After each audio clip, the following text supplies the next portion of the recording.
We'd like to welcome you to the Healthcare Revolution podcast, where we empower you to take control of your health, restore your trust in the medical system, and achieve lasting wellness. I am your host, Brad Powell, Doctor of Physical Therapy and owner of an award-winning foundation physical therapy here in the Salt Lake Valley. Each episode, we dive into all things rehab prevention, overall health, bringing you expert insights from leaders across the healthcare fields. Please note, while we aim to provide with the best knowledge and advice, the opinions shared represent those of experts in the field and are not to be replaced with professional medical advice. So let's revolutionize healthcare and wellness together. Welcome to this podcast talking all about posture. If you have questions about posture and things that you've heard out in the community, this is the podcast for you.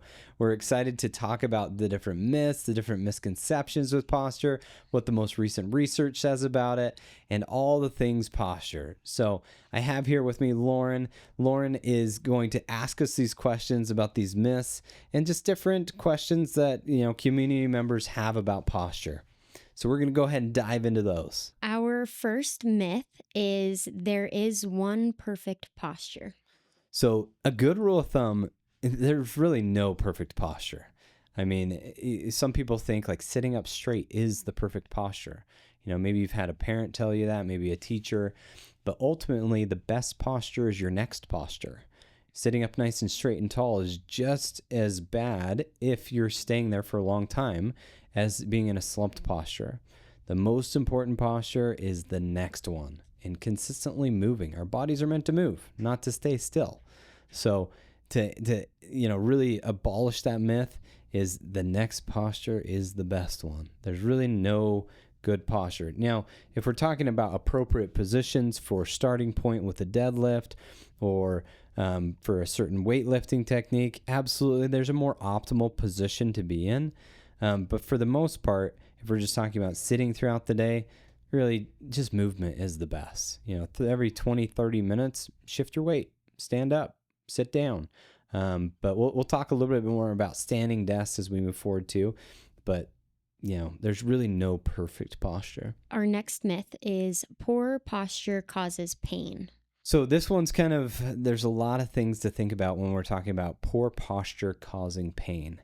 And it's not the only indicator. There's other indicators. Stress plays a role. Nutrition plays a role. Sleep plays a role. Fatigue. There's just so many different things that play a role in pain. Posture can influence it. So if you're sitting all day long, sitting in a desk or looking down at a screen, and it's very consistent and it's a lot of volume of it, eventually your body, the mechanics will break down. So in our world of phones and technology, we're constantly slumped over. And when we go back to the first question of the next posture is the best posture, when people are sitting in the same position all day long, that's really what's creating pain. It could be ischemia, where if you're slumped over, you're going to have lack of blood flow. Ischemia means lack of blood flow. So if you don't have blood flow to certain muscle groups through muscle tension, then all of a sudden it's going to hurt. It's going to be painful. Now, a lot of people can get those knots behind their shoulder blades. That's from staying in the position for too long and for not having enough blood flow through those muscles or enough motion through your upper back. So a lot of those things can be abolished by you just consistently working on it. That's really, really awesome. Good things to know. Our next myth is sitting up straight all day will prevent back and neck pain. That is the furthest thing from the truth. Sitting up all day can prevent neck and back pain. So sometimes people can overcorrect and think that they just need to sit up straight to take away their pain, and actually can make their pain worse. So going back to in the beginning, the next posture is the best posture. If you're just sitting up all day, you're just creating more muscle tension and tightness. You're holding everything really still. And a lot of times when people have back pain, say it hurts when they sit, we will change their pelvic position. Maybe they're sitting in a couch and it hurts. So they have what's called a posterior pelvic tilt, so a slumped over position, and that's where they're irritated. We'll put what we call a lumbar pillow, a pillow behind their back, to essentially roll their pelvis forward to go into extension to take the tension off of their low back. So it's kind of really a question that comes down to it depends. If I was to hold my finger back like this all day long, eventually my finger would start to hurt. And the same thing is with my back.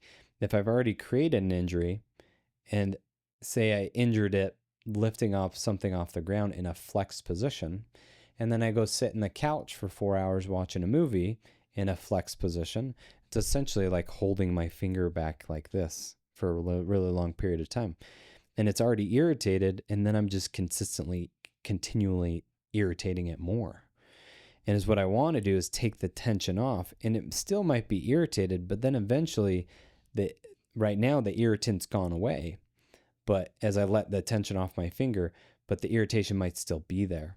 So is what we want to do. We do light pelvic tilts. We get motion, rotation to get blood flow, so that way it can decrease the irritation in that area. So the answer to that question is really yes and no. We can sit up, but really it's changing the position that's irritating, because sitting up straight could cause additional pains. I see, teenagers all the time that are sitting up, in a perfect posture because their parents taught them that, but literally they have pain between their shoulder blades or their upper back because they're sitting in that posture all day. They're holding those muscles tense all day long, and they create stiffness within their spine and lack of blood flow as well. So again, moving is the best thing that you can do. Changing your position is the best thing that you can do. That I would have never even guessed, but that makes sense now. Yeah, the body loves blood flow. And when we don't move, there's some research studies that came out that said, sitting is the new smoking. And a lot of these research studies that have gone into that, they're lacking one piece. And it's not really sitting that's the new smoking, it's stillness. It's not that you're sitting in the same position. It's literally that you're just not moving. The body gets blood flow through movement. Your heart rate increases and gets blood flow to your extremities as you move. But when you're not moving, it really centralizes it to the areas you need it the most. It doesn't go out to your limbs because you're not using them. So these muscle pumps, as we squeeze muscles, the body from the heart or actually creates a pressure against the heart, and then the heart sends blood flow back, which creates oxygen. Oxygen is food for the muscles, the tendons, the joints. And if we don't get that oxygen, then of course it's going to cause pain. So we just need to move those things more. Our next myth is my posture looks bad in pictures, so something must be wrong. Oh, that one's my favorite. It's like, why fix a wheel that's not squeaking? Just because your posture looks bad in pictures, it could be a genetic trait that you've developed, right? Some what we call kyphosis, which means you're kind of hunched over. You have more of a hunched over back than other people. It could be that you have a muscle imbalance. Maybe your pec muscles, the muscles in front of your chest are really tight because you're in a sitting desk all day, and your upper back muscles are really weak, so they don't actually get utilized. A lot of people certain training systems when you work out are developed where we're doing a lot of pushing and not a lot of pulling, and what I mean by pushing and pulling is we're doing a lot of push-ups, a lot of bench press, a lot of overhead motions, but we're not doing a lot of rows, a lot of Ys, a lot of Ts, getting the scapular muscles, the muscles behind your shoulder blades working, and those get neglected. And I'd say roughly around 85% of my shoulder pain and upper back pain patients have significant weakness in their upper back muscles, their scapular muscles. And we get those going and it takes away their pain. And it's really just creating a balance. So most people really need a 3-to-1 ratio. So for every push you do in your workouts, you want to do really 2 to 3 pulls, because gravity is consistently pulling us forward. If we don't have something to pull us backwards, you have this force all day long, gravity that's pulling on you, but you're not counteracting it by using the muscles to go opposite. Eventually it catches up to you. And that's why people develop pain like they don't know what caused it. It just happened over time. And, I'm 2-3 years in, and I've just gradually been getting worse. And it's all because just muscle imbalances over time. If you're consistently doing pushes, and you're doing 3 pushes to every 1 pull, you'll just develop an imbalance. It's just like a car tire going down the road. Every once in a while, you got to balance out the tires. You got to put the little weights on the sides to make sure that tire's really just going nice and straight down the road. And maybe get a new alignment on the car. Like all those things are very normal when we're taking care of cars. But not too many people think of, oh, I need to go to a physical therapist to get this alignment. They think maybe chiropractor for alignment of the spine. But what about muscle imbalances? How do we make sure, our chests and our backs and our rotator muscles are all working in coordination with each other?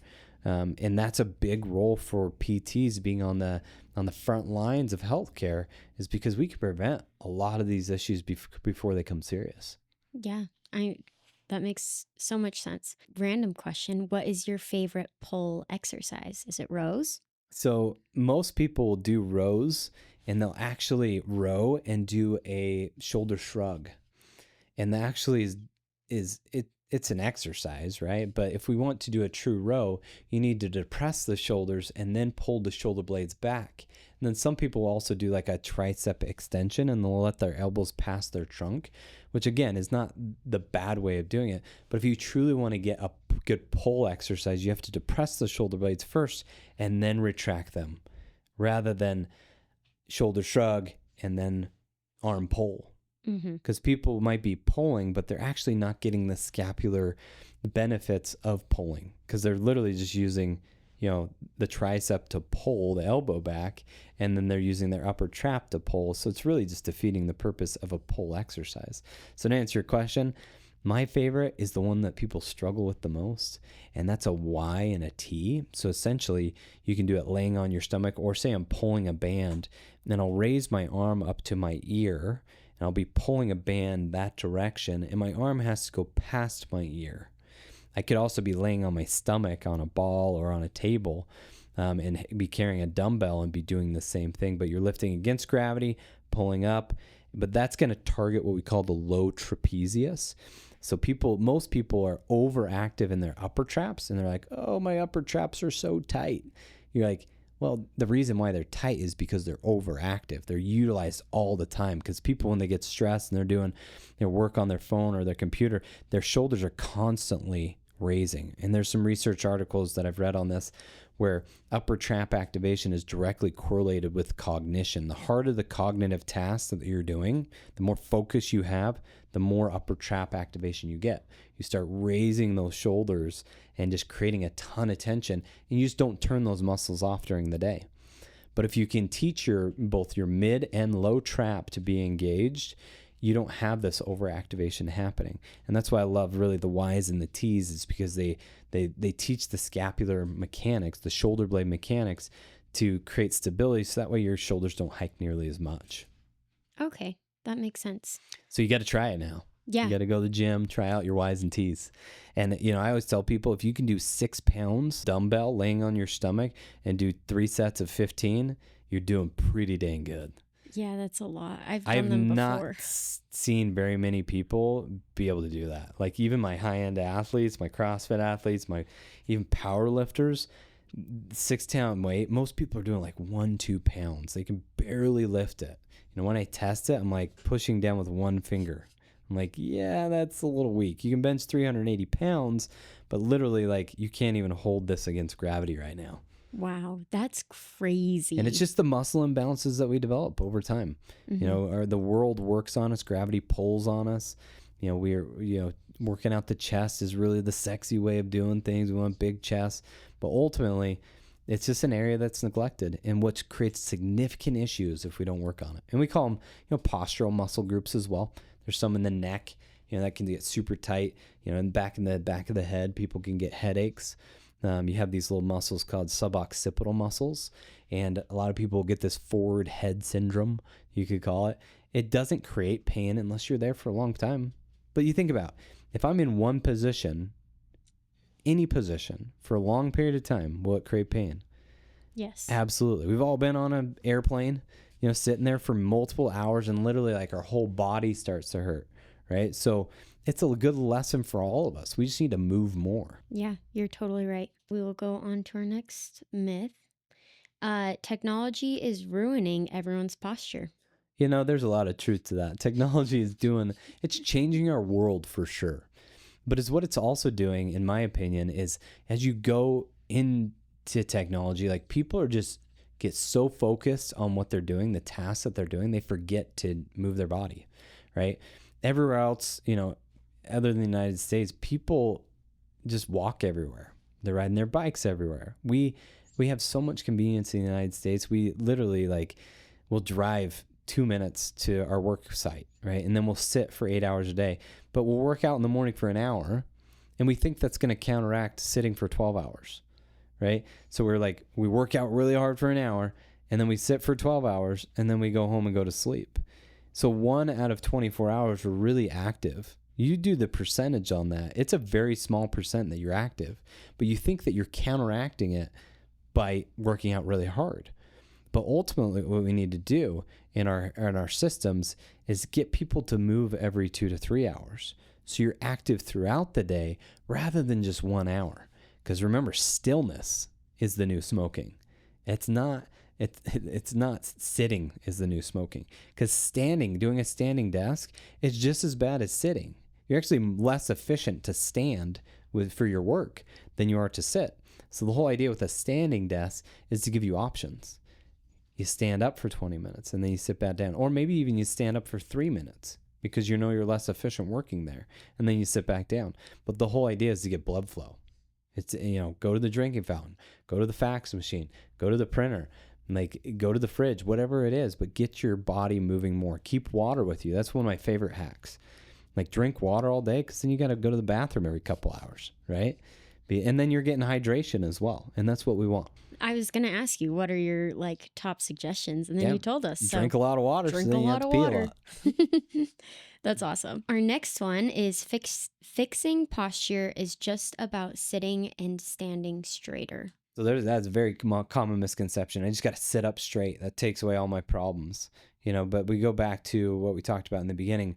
If you're staying in the same position, the muscles literally just clench up, and eventually they're going to fatigue. If I'm to sit up here, and I come up and sit up straight, and I have no back support, I'm just utilizing those muscles. It's almost like holding a dumbbell out in front of you. For those that are listening, if you've held a baby for more than an hour before, what does that do to your muscles in your arms? You go to set that baby down, and what do you think? It's tight and tired. Yeah, it's fatigued. It hurts, right? Yeah. But we think all of a sudden sitting up straight is going to fix all of our problems. It's the same thing as holding a baby for multiple hours, right? The muscles are going to get tense. Tension in the muscles creates joint stiffness. Joint stiffness compounded over years creates less motion, right? Because the body starts to solidify around that and create bone, right? So you lose motion over years. And that's why people get so stiff. It's not overnight. It's literally over years and decades that people get stiff. So it's totally fine sitting in a slump position. Literally, there's nothing wrong with our posture unless we stay there for a long period of time. Our next myth is, once I correct my posture, I won't have pain anymore. Once you correct your posture, you won't have pain anymore. We change people's positions in rehab quite a bit. So something hurts, say someone's deadlifting and, they hurt in a flex position.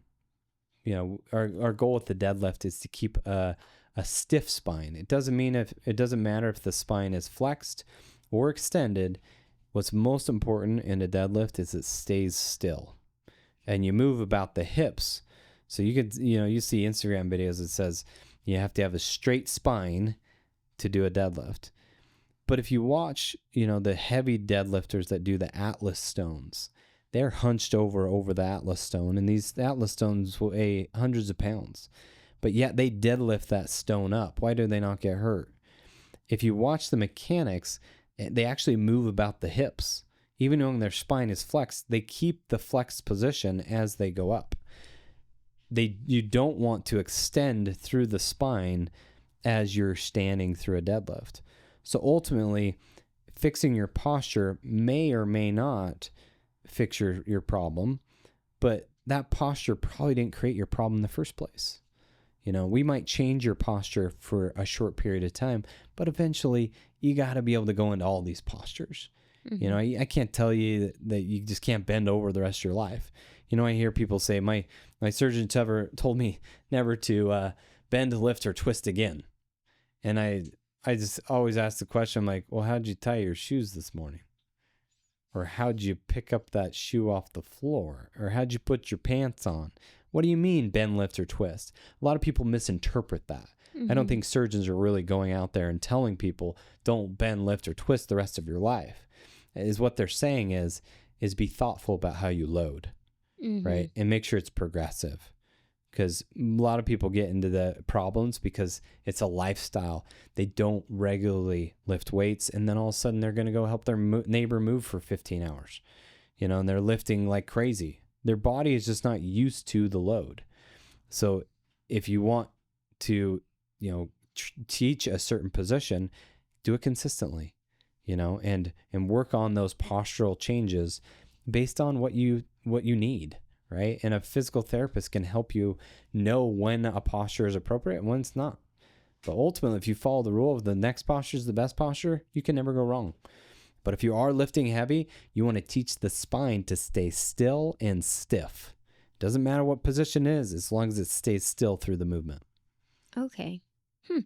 What would you say are some like cues to remember when you are going into like certain postures? So another common misconception is I have to have a really strong core for posture, things like that.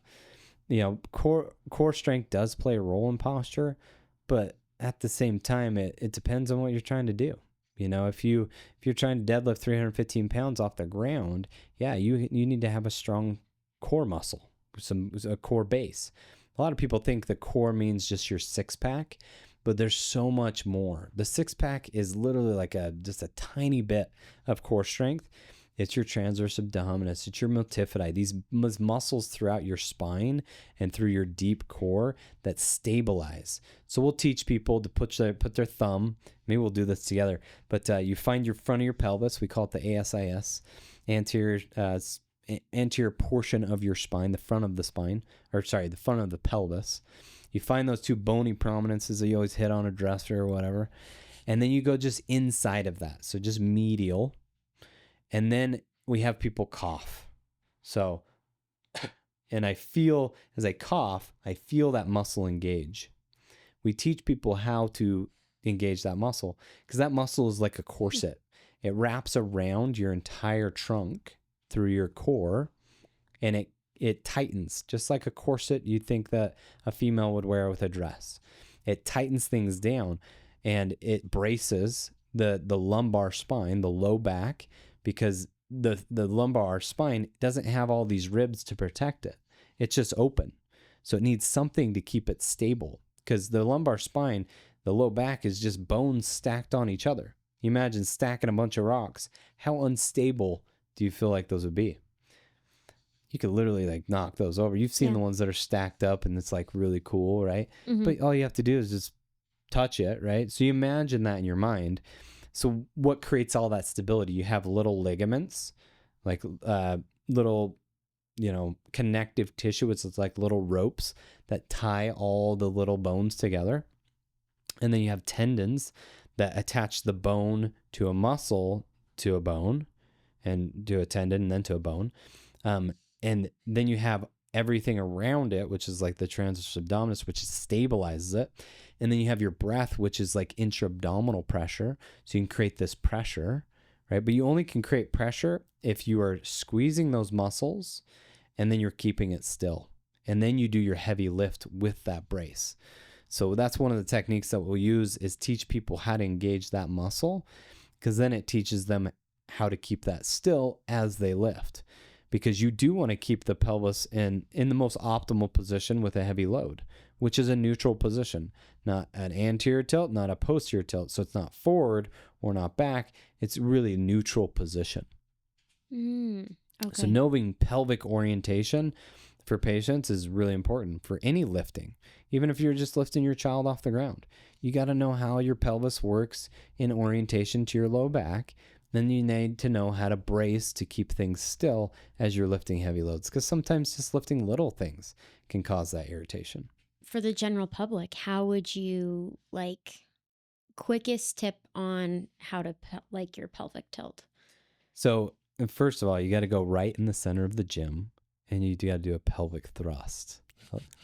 I'm totally kidding. But sit on a ball. You really just sit on a ball, and all you do is arch your back and then roll your back. We call that a anterior tilt to arch your back and a posterior tilt to roll your back. And you learn that pelvic tilt position, and then we teach people what's pelvic neutral. Pelvic neutral is the most relaxed position in between those two. So you go to the extreme of posterior, go to the extreme of anterior, and then find right in between. And that is the most relaxed position. Okay. So teaching that is super critical. Can changing posture actually change confidence or mood, or is that overhyped? Oh my gosh, you can read so many articles on this, but yeah, people that stand in the captain position or the confident position in their mirror is super helpful. You're really just like establishing a belief system, and you're being confident. It's just like you're establishing that I'm powerful. You're telling your mind and your body that you're in control and you are confident and you're going to go just rock the day. So it's a great way to start your day. It's a great way to end your day. And you keep telling yourself enough that you're amazing, and then eventually you believe it.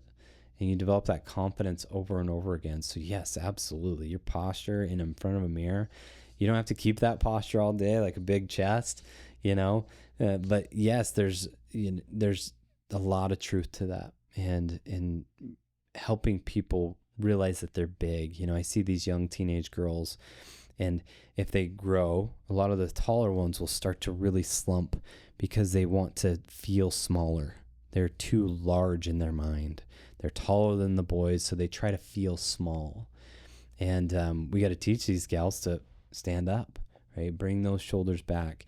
Not overcorrect and stay there all day long, but don't force yourself to be small, right? You force yourself to be in a neutral position. A neutral position is the most relaxed position with support sometimes, right? Like if I'm in this chair, I should have good support. I shouldn't have to hold myself up the whole time I'm talking, right? You want a good supported system. If it hurts when you sit on a couch, switch it up. Sit on a hard chair as you watch a movie, right? It makes all the difference. I can't tell you how many people I've worked with. It's like every time I sit in my couch, it hurts. Well, switch it up. You don't have to sit on the couch. You don't have to sit on the recliner. Maybe put a lumbar support there. If it hurts when you sit in your car, put a lumbar support in your car. A lot of cars have that feature now. But yeah, switch it up, get moving. Really the best tips that you can have with posture is just consistently change it. Stillness is the new smoking. It's not sitting's the new smoking. It's not standing's the new smoking. It's literally like staying still. Our bodies are meant to move. We're meant to move consistently, and it gets blood flow, gets nutrients, gets oxygen to your body, and that's what we need. Any last tips or tricks, or? I'd say just be aware. Another tip I use when I teach posture or positioning throughout the day is set a timer on your phone. If you want to create a new habit, there's these devices people can put on their neck and their shoulder blades. It's just an alarm. Literally you're just paying for an alarm. But if you can, and it's giving you a cue to do something that's not natural. And that's why I don't really believe in a lot of them, because ultimately you just need a cue to move. So if you need to set these habits, set them every 30 minutes, every timer, and then just move a little bit. Maybe it's a shift to the right or a shift to the left, or a pelvic tilt here, or a stand up. Maybe do some calf raises, maybe do a half sit. But our work environments are critical to our success. If you don't have a good work environment, an adjustable desk versus a standing desk, meet with your employer. You can look up a ton of different research articles specifically on how it increases your productivity as you have adjustable desks. It's literally the best investment an employer can make, is getting you an adjustable desk with chairs that are adjustable as well, that you have feet support so you can sit up tall, you can sit down slumped, you can stand, you can even have a stool. You really just need to switch positions all day long, because that's what it's all about, just getting blood flow and continually to move. Awesome. Well, thank you for teaching us. I'm so excited to apply this to my everyday life. Yeah, it's great stuff, and just move. We just got to move more. So thanks for joining us today, Lauren. Appreciate it. Of course, anytime.